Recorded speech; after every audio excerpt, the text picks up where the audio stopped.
भगवते Shri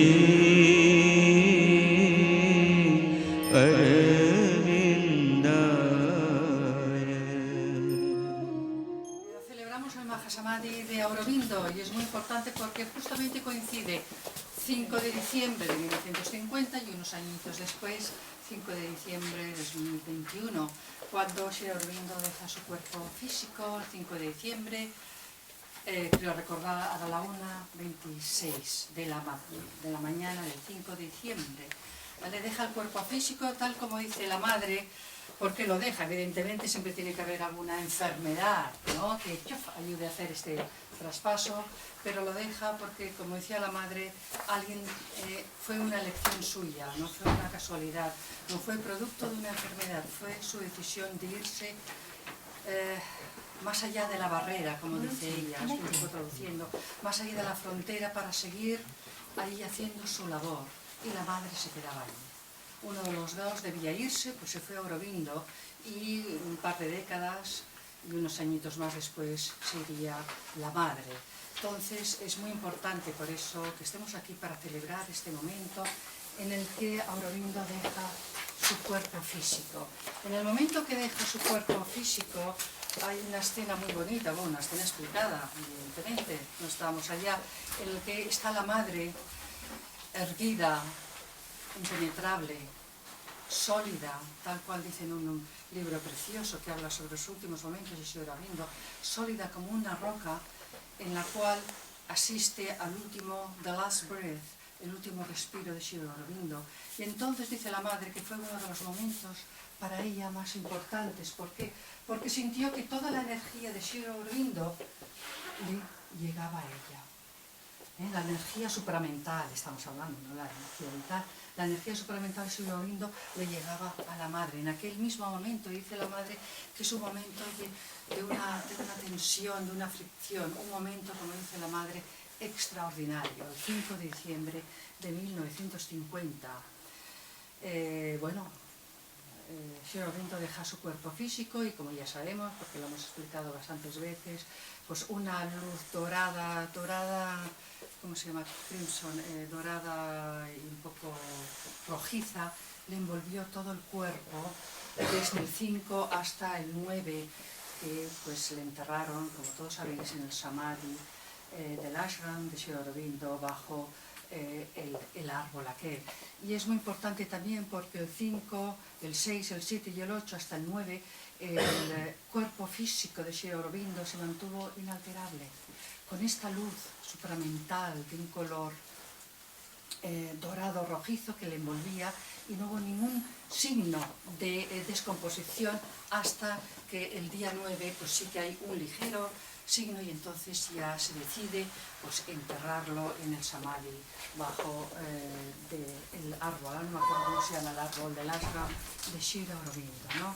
Pues es importante, por eso encuentro que es muy importante que celebremos ese día, el día en que Sri Aurobindo deja su cuerpo físico y se va a otro nivel, cruza la barrera, no gusta mucho, se va, como decirlo, al otro lado para seguir la transformación, ¿vale? Y como dice la madre, tenía que cruzar la barrera y trabajar desde el otro lado con el fin de que la muerte, el gran obstáculo para la transformación, fuera superado, para superar la muerte. Y ahí están, ahora está Sri Aurobindo y está en la madre.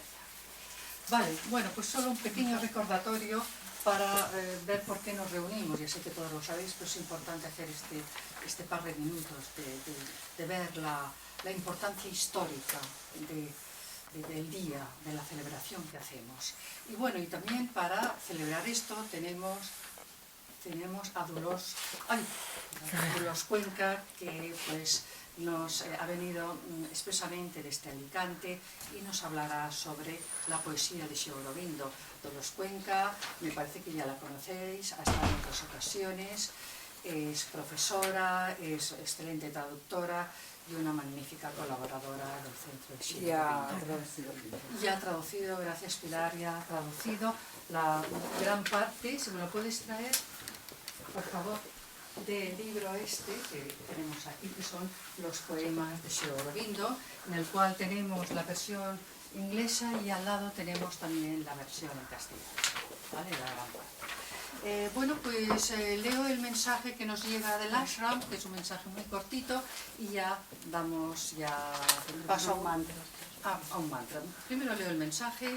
Dice el 5 de diciembre: hay múltiples maneras de aproximarse a la realidad suprema y, dependiendo de la naturaleza del camino emprendido, así será la naturaleza de la experiencia última que nos haga adentrarnos en aquello que es inefable. Sri Aurobindo.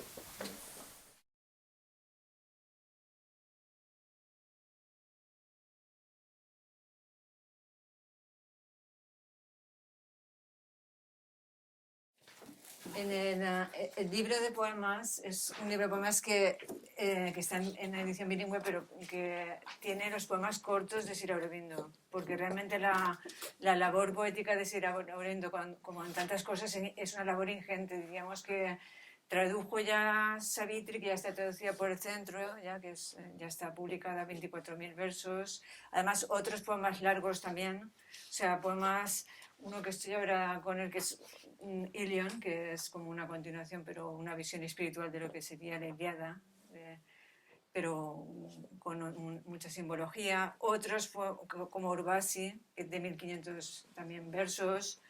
Algana, el Risi, de 1000 versos. Baji para Bau, de 1000 versos también. Es decir, y ahora mismo también hay que decir que tiene una parte de dramas, de tragedias, que hoy mismo Pepe Martín, que está traduciendo la obra de Sri Aurobindo con mucha dedicación también, acaba de finalizar una traducción de lo que serían las tragedias o dramas, y hay otro volumen más de cuentos. Es decir, una obra impresionante de Sri Aurobindo.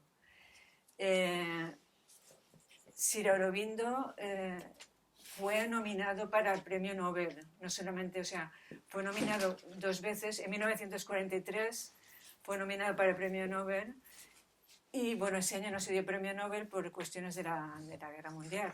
Y después, en 1950, pues nominado pues Aresburg, que tuvo el premio Nobel de Literatura, y Gabriela Mistral también lo nominaron, o sea, lo propusieron. Resultó que, claro, era para 1951, y en ese momento fue precisamente, no llegó a ese momento pues por cuestiones de Mahatma como estamos hoy.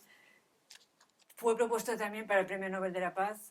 En toda la India se recogieron muchísimas personalidades que apostaron porque tuviera ese Premio Nobel, y recogieron, también pasó lo mismo. Se propuso después que se pasara ese Premio Nobel de la Paz a la madre, pero ella no quiso entrar, pues le parecía un poco como una cuestión de parafernalia, pensaba que tenía que ser una cuestión más profunda. Es decir, pero lo que querría también explicar, que no por ser una poesía tan espiritual no tiene una grandísima también calidad. Es decir, tiene todo, las dos cosas. Por una parte, si vemos Sri Aurobindo, que está propuesto como premio Nobel, es decir, también tiene una educación importante detrás. Porque ya si leemos, no sé si la mayoría conoceréis el libro este de Sartre, de la aventura de la conciencia, hay un momento, Sri Aurobindo, la aventura de la conciencia, hay un momento en el que habla sobre la vida suya. También en un libro de Purani, que es la vida de Sri Aurobindo, pero que no está traducido. Pero bueno, este de Sartre no lo menciono porque es bastante conocido, y allí comenta, por ejemplo, que el padre de Sri Aurobindo era médico, que había estudiado en Inglaterra, que a los pocos años, 6 años, lo mandó a darse para una parte de la India que estudiara en un colegio inglés, pero a los 7 años ya lo mandó ya hacia Inglaterra, en Manchester, que estuvo allí, digamos, con unos pastores, digamos, una familia de pastores anglicanos, y después ya estuvo en el colegio St. Paul, y después incluso en Cambridge, y se recoge tanto en Purani como todas las informaciones detalladas de cómo era un estudiante brillante, especialmente en griego, que hizo la parte clásica, y también pues conocía otras lenguas, evidentemente el francés, que llegaría a ser ¿cómo? Italiano. El italiano, porque quiso leer a Dante, aprendió un poquitín de alemán por la cuestión de leer a Goethe, y después el bengalí lo aprendió ya más mayor a los 20 años y aprendió posteriormente a otros, como el sánscrito, como otras lenguas, es decir, que estamos ante alguien. Y era el mejor estudiante indio en esa época, ganó la beca de King College, premio de hexámetros griegos, y no podemos menospreciar que eso no sea importante incluso para él hasta el final de su vida en una parte, porque hay un libro que en el volumen 26 de la obra completa publica la poesía del futuro junto a lo que serían los métodos cuantitativos. Y es una manera de intentar adaptar lo que sería el hexámetro griego, adaptarlo y trasladarlo al inglés. Un esfuerzo con interés, por supuesto, que esa belleza espiritual se transmitiera. Y esto está en el poema, lo he puesto en el poema Ilion y en algunos de los poemas también que tenéis aquí en el libro. Es decir, esta parte importante, este estudio, lo publica en 1942.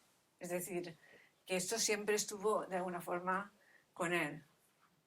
Y sin embargo, también hay que decir que él hubiera dicho que un peligro sería considerar la parte técnica lo importante, que tampoco lo era, ¿no? Es decir, hay como dos peligros en la poesía. Eso lo decía un poco en la poesía del futuro, en su ensayo. Como uno, considerar la parte exclusivamente técnica, como buscar como el poeta, que es como un artesano y creador, digamos, de artefactos, o bien solamente una parte ordinaria en la que exclusivamente se busca el ritmo, se busca exclusivamente que suene bien al oído, que sea lo popular. Y Sri Aurobindo lo que busca realmente que es esa poesía mántrica. Después leeré un poco lo que significa más concretamente en una cita, pero la poesía mántrica es como recuperar la esencia creadora de la palabra, como ir a la esencia, como volver a lo que era la poesía de los Vedas, ¿no?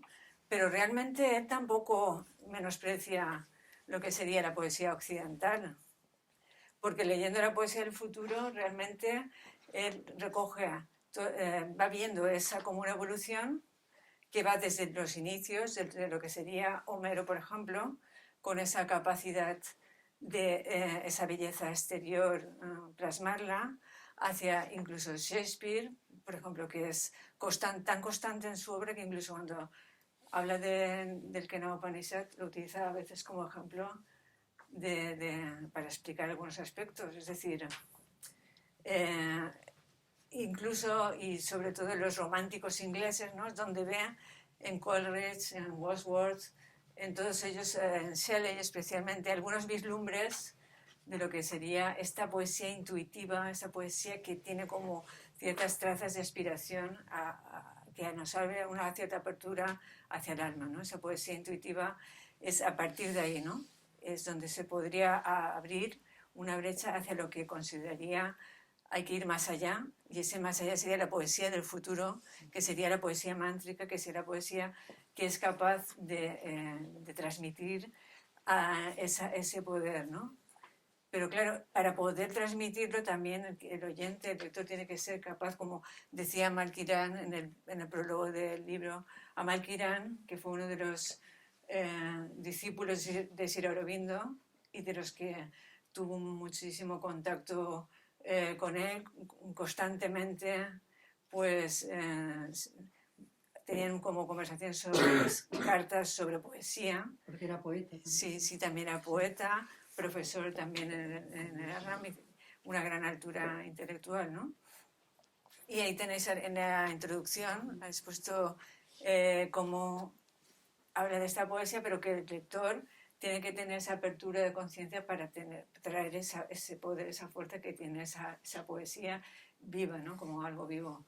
Pues Amal Kiran escribió libros como El genio poético de Sri Aurobindo, o sea que explicó bastante sobre su obra, Pero lo que es curioso, y he leído también en una entrevista que le hace Bert Atreides, le hizo hace años a Mark Kiran, porque ahora ya, bueno, ya ha fallecido, pero bueno, que le decía que Sir Aurobindo reescribió unas 12 veces Savitri constantemente, reelaborándola, pero no porque no estuviera bien en el sentido, digamos, técnico, sino porque buscaba otros niveles de conciencia, buscaba una conciencia siempre superior, ¿no? Si estaba en la intuitiva, buscaba sobremental, iba hacia el supramental, ¿no? Y esa búsqueda es lo que quiere traer, ¿no? O sea, quiere traer una vivencia espiritual y una comunicación, acercar todo esto, ¿no? Entonces, cuando más se debe a ese nivel de conciencia,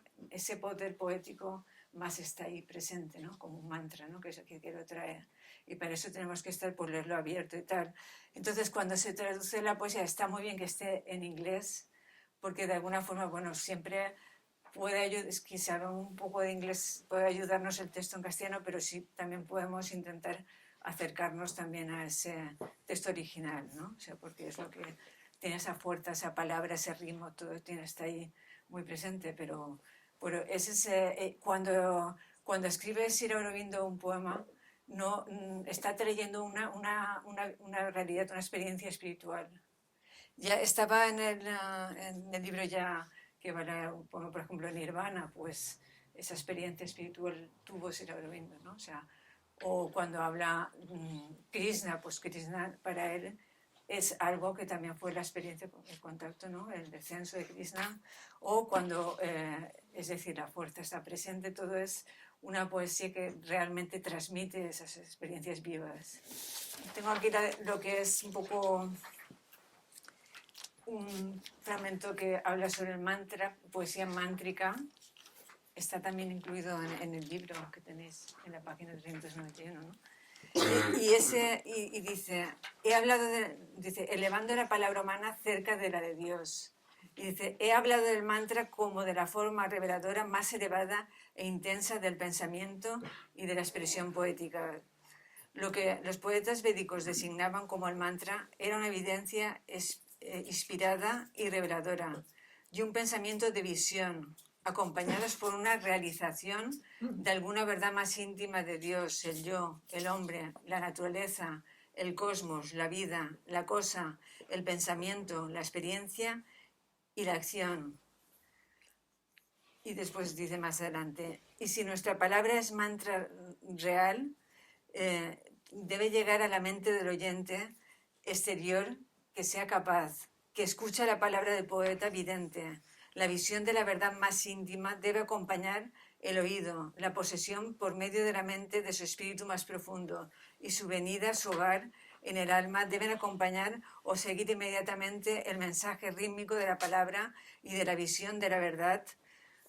Por cuestión, y sin embargo en sustancia, se podría difícilmente tener una descripción más completa del nacimiento y del efecto del mantra inspiradora y reveladora. Pero la poesía es el mantra solo cuando es la voz de la verdad más íntima y es transcrita en el poder más elevado del ritmo y de la palabra propias a esta verdad.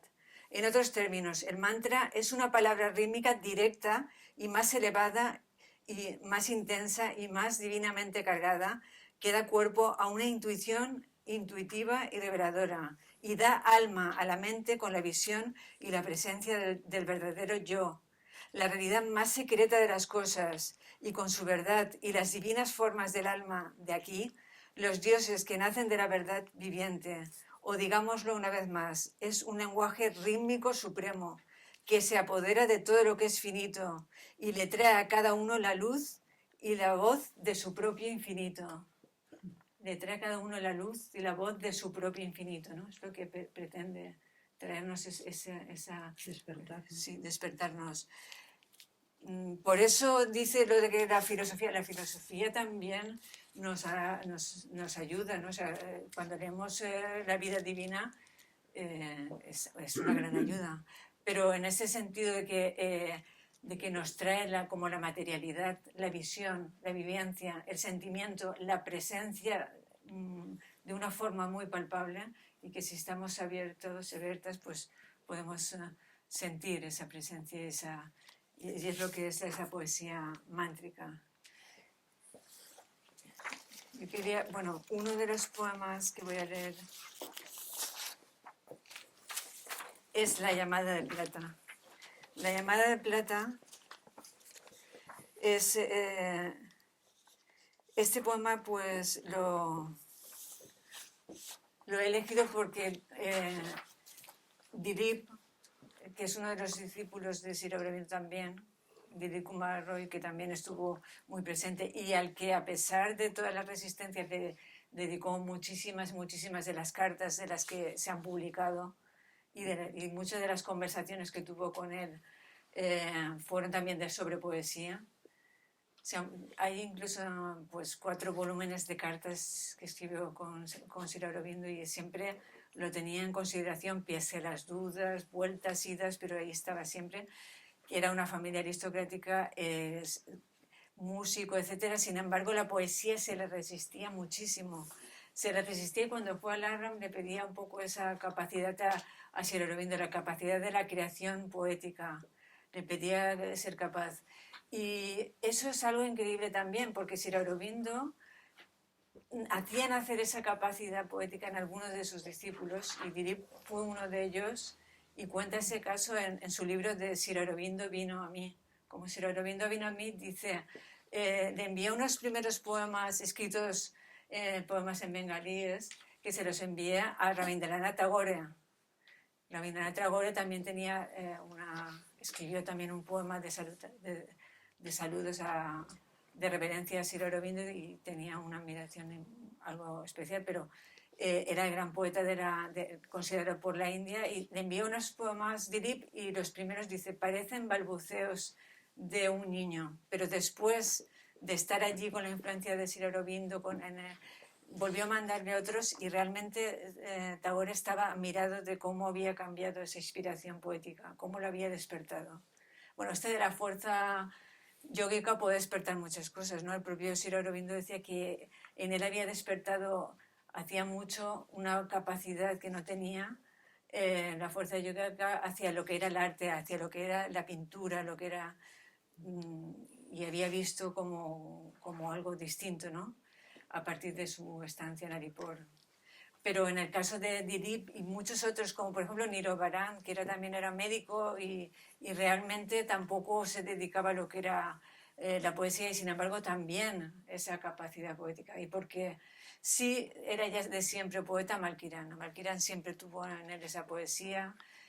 ¿Y por qué era tan importante para Sri Aurobindo? ¿Por qué consideraba que deberían escribir poesía? Porque era una forma que manifestaban ese espíritu, ese contacto, ese infinito, que lo traían, que le daban un cuerpo que lo acercaba, ¿no?, a lo que sería la tierra. Entonces este poema es uno de los que Dilip menciona en su libro y creo que realmente lo vivió y lo interiorizó. Y se llama La llamada de plata.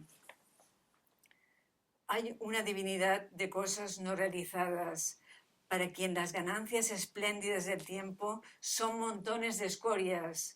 Un grito parece cercano, el susurro de alas plateadas llamando al gozo del cielo por la pérdida de la tierra.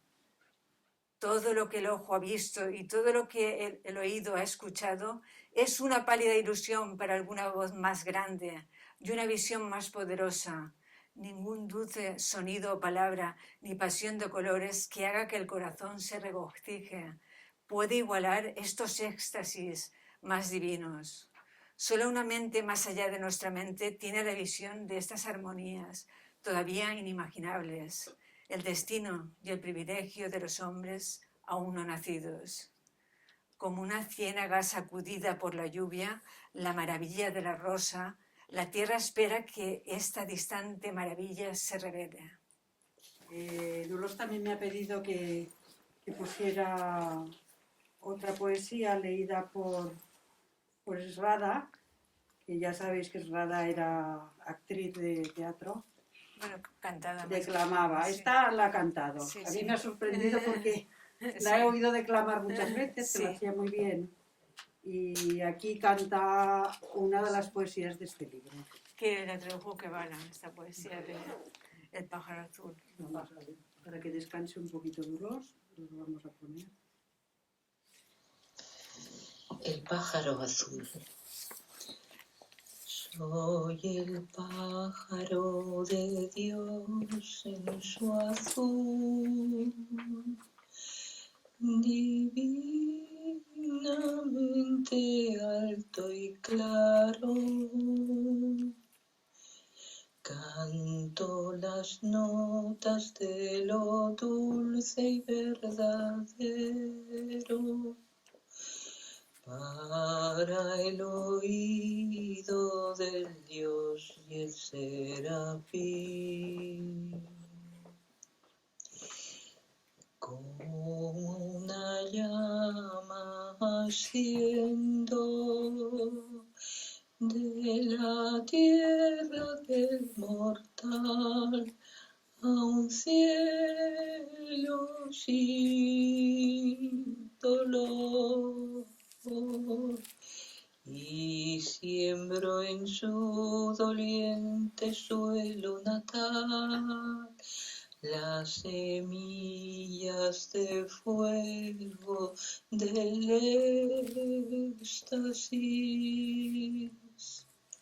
Mis alas se remontan más allá de espacio y tiempo, en la luz que no se extingue. Traigo la felicidad de la faz del Eterno y de la visión del Espíritu el don. Con mis ojos de rubí los mundos delimito. En el árbol de la sapiencia me he posado, colmando de flores del paraíso por los ríos de la eternidad. Nada está oculto a mi corazón ardiente.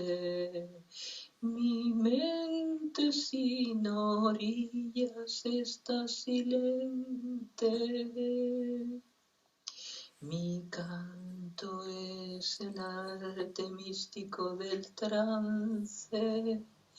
Mi vuelo, la inmortal voluntad. Mi vuelo, la inmortal voluntad.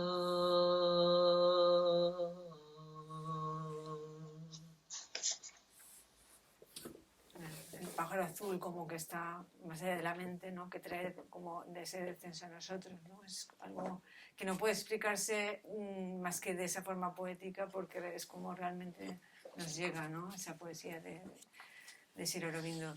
Sri Aurobindo también en la poesía del futuro hablaba de los Upanishads, habla de los Vedas, habla también del positivismo que como un poco recriminando ese positivismo exacerbado en el que solamente está el materialismo, en el que como que nos regocijamos en la fealdad, digamos, en esta parte más oscura. Sin embargo, también dice que no podemos tampoco volver a esos Vedas en el sentido de que no va a ser una vuelta al sabio solitario, no va a ser una vuelta a ese aislamiento. Digamos que él también cree que hay que abrazar de alguna forma a la tierra, ¿no? Que esa vivencia va a ser terrestre, que va a ser como algo, como un descenso, como algo que va a estar aquí en la tierra, ¿no? No va a ser como aislarse, sino sumergirse en lo que sería la tierra, ese amor profundo por la tierra. Y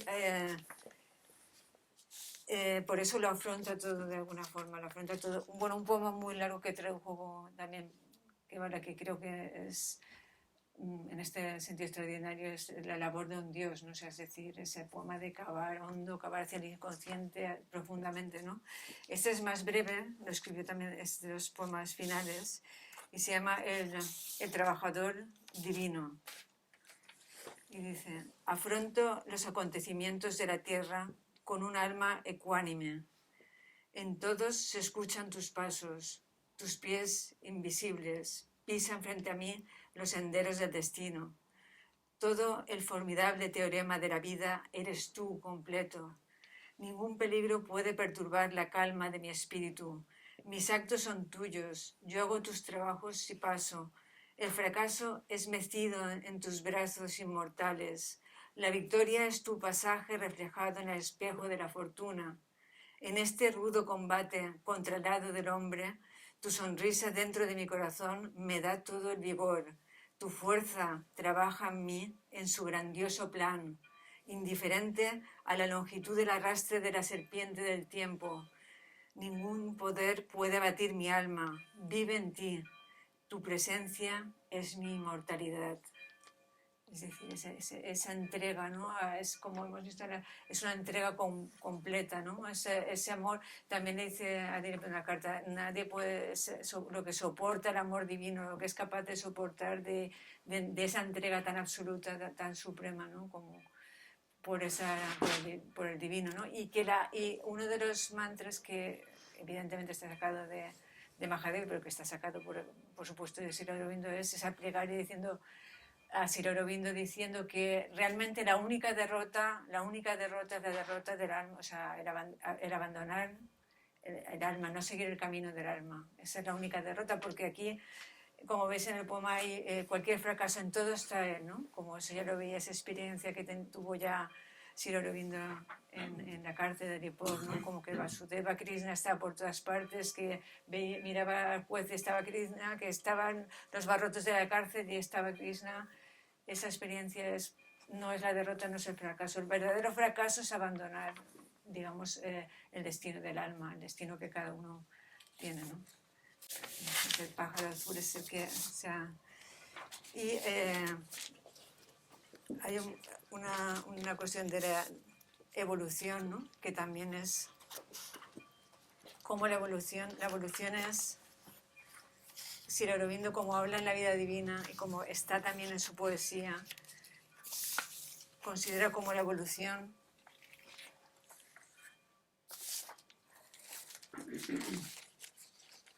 como que todavía estamos en esa evolución, ¿no? Como que el descenso es la búsqueda de ese supramental, ¿no? Como el despertar de esa inconsciente que tiene ya ese secreto dentro, ¿no? Se llama precisamente evolución. No está todo terminado en el decreto de lo invisible. Una mente más allá de nuestra mente exige nuestro conocimiento. Una vida de inimaginable armonía espera en secreto la comprensión de los hombres no nacidos.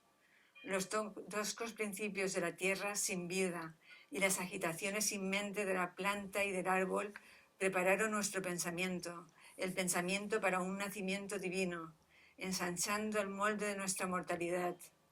Un poder que ninguna voluntad humana o fuerza podría adquirir, un conocimiento asentado en la eternidad, una dicha más allá de nuestra lucha y de nuestro sufrimiento, de esta criatura limitada por la tierra, es el destino. Oh tú, que ascendiste a la mente desde la burda piedra, vuélvete hacia las cimas milagrosas aún no alcanzadas. Bueno, pues ahí está, ahí también está lo que hablaba también Pilar, lo del Ananda. El Ananda es algo que lo que espera realmente es ese Ananda divino, ese Ananda que en poesía se llama rasa, que es ese rasa, esa cuestión que está presente, que se despierta ese Ananda divino, que es lo que nos espera realmente, ¿no? Es esa cuestión que está presente. Y bueno, hay un pequeño poema que la madre comenta, que es sobre un poema que tradujo Kevala, que es un pequeño paso más, ¿no? O sea, un momento con un paso ya, es el poema en el que ya tenemos ese momento en el que estamos como esperando y un día, ¿no? También está en Savitri, ¿no? Que un día todo estará dormido, nadie lo sabrá, los sabios no sabrán, pero algo habrá despertado, ¿no? Porque esto de alguna forma supramental ya está trabajando, ¿no? Y por eso también hay ese, digamos, contraste con las puertas que se revuelven oscuras, porque de alguna forma ese supramental está también ahí trabajando. Bueno, es que no, es otro pequeño paso. A ver si. Así, un día se llama. Este poema también lo comenta mucho la madre en la agenda, ¿no? En el momento en el que dice: un día, este poco más, un día y todo lo que está medio muerto se realiza. Un día y todo lo aún no nacido comienza. Un pequeño sendero y la gran meta. Un toque que nos trae el todo divino.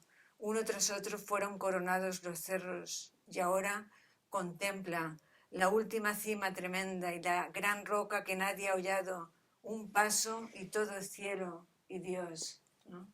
Ese momento sublime que estamos ahí, como que la tierra está, que todos anhelantes de ese paso, ¿no? Final. Y bueno, yo creo que ya voy a acabar con un poema, bueno, porque realmente lo que creo yo es que tenéis un poco que acercaros con un espíritu de meditación, de apertura, de contacto, porque esa apertura es lo que va a hacer que esa poesía realmente llegue y se materialice. Si no hay un oyente que es capaz de abrirse de esa forma a la poesía mántrica, que es capaz de ver esa visualización, esos planos de conciencia y vivenciarlos, entonces no puede darse. Tiene que haber esa apertura. Cuando está esa apertura, entonces hay como un trabajo interior al leer esta poesía. Es lo que se trata. A ver, cuando estaba traduciendo y ahora también tenía la sensación de que como yo era un vaso tan pequeño y todo era tanta luz, una luz tan inmensa que yo era incapaz de contener esa luz tan inmensa. La poesía de Sri Aurobindo estará ahí siempre. Estamos haciendo acercamientos a esa poesía, una traducción que vamos haciendo lo mejor posible, pero bueno, siempre que tengáis, es una forma, ¿no?, de entrar. Incluso cosas imperfectas han ayudado muchísimo. Por ejemplo, cuando se hizo la traducción de la vida divina en Kier y tenía tantísimos fallos y tal, pero ayudó mucho a muchas personas. Ahora tenemos la suerte y somos afortunados de tener una buena traducción y que es una traducción excelente, pero que y es a lo que tenemos que tender, pero que vamos, que es, creo que Sri Aurobindo es que supera tantísimo lo que podemos decir con palabras, pero bueno, creo que es una fuerza interior que nos lleva a hacer lo que podamos para acercarlo, ¿no? Pero que no somos infalibles ni muchísimo menos. Y por último, pues os leo este último poema que es corto, que se llama Nuestra divinidad nos llama. Nuestra divinidad nos llama en las cosas no realizadas, dormida en los vastos campos del destino. Un mundo custodiado por las alas susurrantes del silencio ha preservado su hermosa imposibilidad. Pero se apartan, pero vibran las puertas celestes, ocultos esplendores ven nuestros ojos soñadores. Llevamos orgullosas deidades y suntuosos destinos, rostros y manos se aproximan desde el paraíso. Todo lo que brillaba allá arriba está aquí en nosotros. La dicha no alcanzada es nuestro futuro derecho de nacimiento.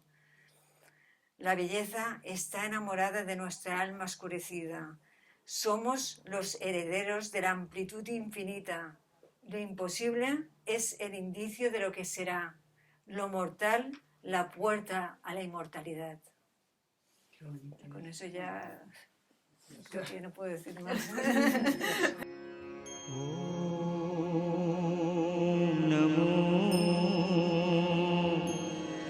भगवते